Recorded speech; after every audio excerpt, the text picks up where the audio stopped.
সাইফুদ্দিনের জায়গায় হয়তো team management মনে করেছে যে ওর জায়গায় ও বেটার হবে, বাট এই জায়গাটা টিম ম্যানেজমেন্টের হেড কোচের প্ল্যান। এটা লিটনের এই নড়বড়েটা কেন? যথেষ্ট ট্যালেন্ট ক্রিকেটার, তো আমি আশা করছি যে বিশ্বকাপে অবশ্যই ওর থেকে ভালো কিছু দেখবো। আপনি কি সুপার 8-এ দেখছেন বাংলাদেশকে?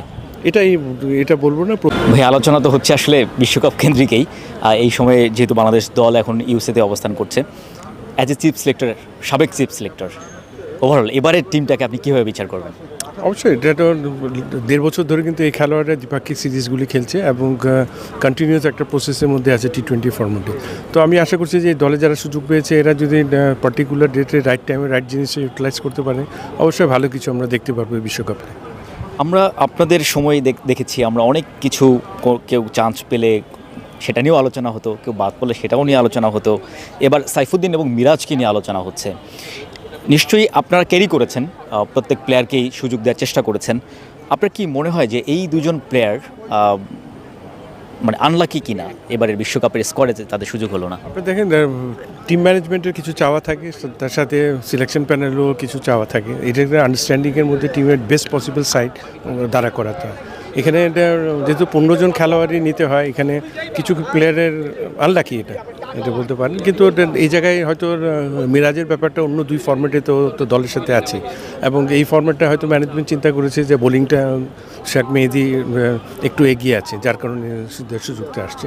সাইফুদ্দিনের জায়গায় আমাদের 8টার মতো ফাস্ট বোলার আছে, একটা ইউনিট করা আছে, এখানে সবাই কাছাকাছি। তো সুতরাং এখানে হয়তো টিম ম্যানেজমেন্ট মনে করেছে যে ওর জায়গায় ও বেটার হবে, ঠিক সুযোগটা পেয়েছে। তো এখানে অন্য কিছু কিন্তু কাজ করেনি।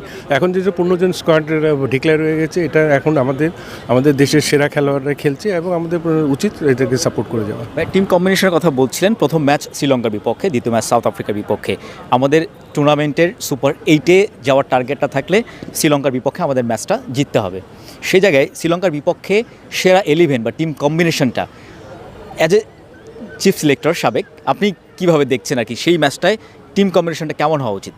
বাট এখন এই মুহূর্তে এই জায়গায় দাঁড়িয়ে আপনার 11টা সিলেকশন করা ডিফিকাল্ট, বিকজ আপনার ওখানে কিন্তু প্র্যাকটিস ম্যাচ আছে, ইউএসএর সাথে 3টা ম্যাচ আছে এমনি, তারপরে আবার প্র্যাকটিস ম্যাচ 2টো আছে। তো এগুলি যাওয়ার পরে উইকেটের কন্ডিশনটা দেখতে হবে, স্ট্যান্ডার্ডটা দেখতে হবে, এটা স্পোর্টিং কি বাউন্স বেশি না স্পিন নিচ্ছে বা সিমিং উইকেট কিনা, এগুলো দেখে কিন্তু একাদশটা সাজাতে হবে। তো সুতরাং আগে থেকে বলা ডিফিকাল্ট যে প্রথম ম্যাচে কারা খেলবে। প্রথমবার 2টো প্র্যাকটিস ম্যাচ যাওয়ার পরে, কারণ মেইন ভেন্যুতেও খেলা আছে, তো সেগুলি দেখার পরে কিন্তু সিদ্ধান্তটা হবে। তো সুতরাং এই মুহূর্তে এই জায়গা থেকে বলাটা ডিফিকাল্ট। সেক্ষেত্রে ব্যাটিং অর্ডারে একটু সাফল আনা যায় কি না? কারণ পাওয়ার প্লেতে আমরা দেখছি টপ অর্ডার ব্যাটাররা বেশ ব্যর্থ। সাকিব আল হাসান 3 নম্বর পজিশনে আপনাদের সময়টায় দারুণ খেলেছে, যদিও টি20তে অনেক দিন পর এসে জিম্বাবুয়ের বিপক্ষে 2টা ম্যাচ খেলেছে।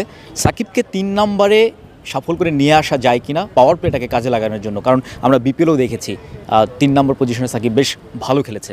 বাট এই জায়গাটা টিম ম্যানেজমেন্টের হেড কোচের প্ল্যান, এটা কাকে কোথায় ব্যাটিং করাবে সিচুয়েশন। আমার দৃষ্টিকোণ থেকে আমি এটা বলবো না, কারণ টিম নিয়ে সবসময় একাদশ সাজিয়ে ব্যাটিং অর্ডারটা ক্যাপ্টেন এবং কোচ করে থাকে। তো সুতরাং এইভাবে চিন্তা করে ভালো, আমরা বাইরে থেকে কিছু বললে তো এটা কোনো কাজে লাগবে না। তো সুতরাং ওইভাবে চিন্তা করাটা ঠিক না।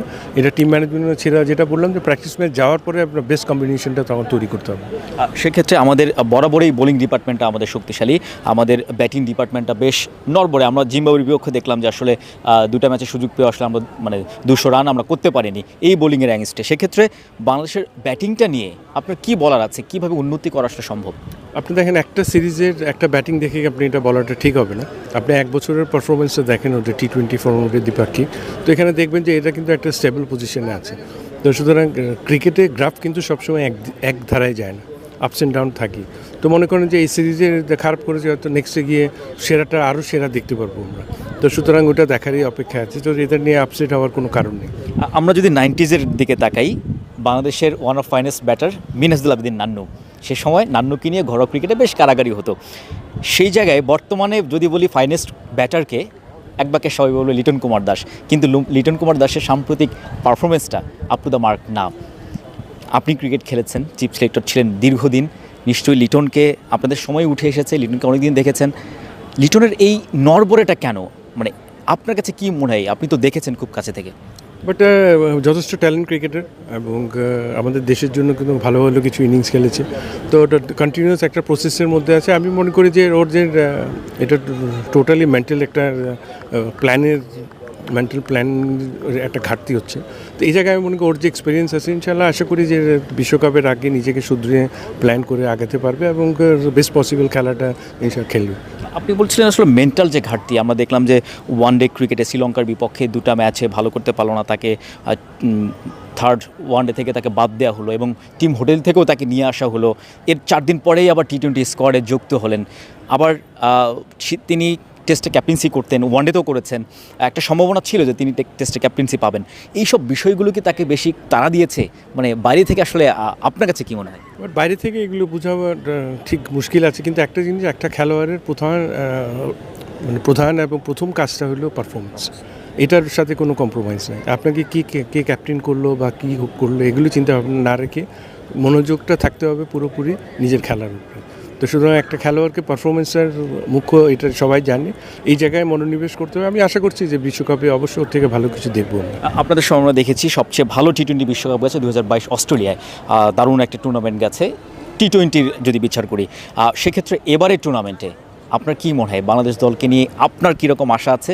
বাংলাদেশ টিম কতদূর পর্যন্ত যেতে পারে?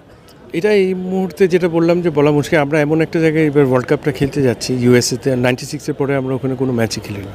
তো এটা আমাদের কিন্তু আবার দেখবেন যে দুটো ভেন্যুতে খেলা আছে, ড্যালাসে এবং নিউ ইয়র্কে, দুই রকম পরিবেশে খেলা, ওয়েদার কন্ডিশনের কিন্তু একই রকম না। তো এখানে আমরা মনে করি যে এটা এই জায়গাটা ডিফিকাল্ট আগে বলা যে কেমন করবে। তারপর আমরা বিশ্বাস আছে প্লেয়াররা যথেষ্ট এক্সপিরিয়েন্স আছে, যত তাড়াতাড়ি কন্ডিশনের সাথে মানিয়ে নেবে এবং প্র্যাকটিস ম্যাচগুলিতে নিজেদেরকে ভালো মতো অ্যাডজাস্ট করে নেবে, তো ইনশাআল্লাহ আশা করি যে ভালো কিছু দেখব।